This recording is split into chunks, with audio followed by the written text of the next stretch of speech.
Мына көшеден тамақтануға қалай қарайсыңдар? Жалпы мынандай тандыр самса деп Эстоның қасында, мына магазин, базардың қастарында толып кеткен ғой осындай. Өзбек самса, ташкентский самса бірдеңе деп.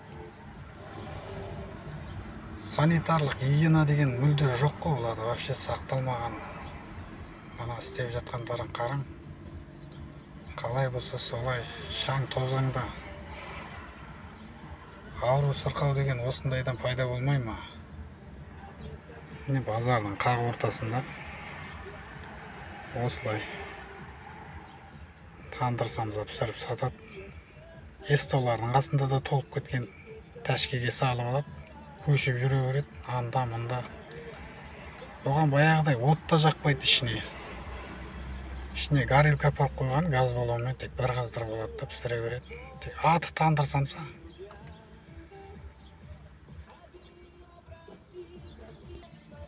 Жақсы өтетін болып тұр ғой. Бұл мыналарды қашан қарасаң да әйтеуір күнде таңертең пісіріп жатады. Обедтен кейін тынбайды әйтеуір осылар. Демек алушылар көп болып тұр ғой. Сырттан тамақтанатын жастарымыз көбейіп бара жатыр ғой. Демек үйден тамақтанғанға не жетсін ол? Көшенің тамақ бола ма?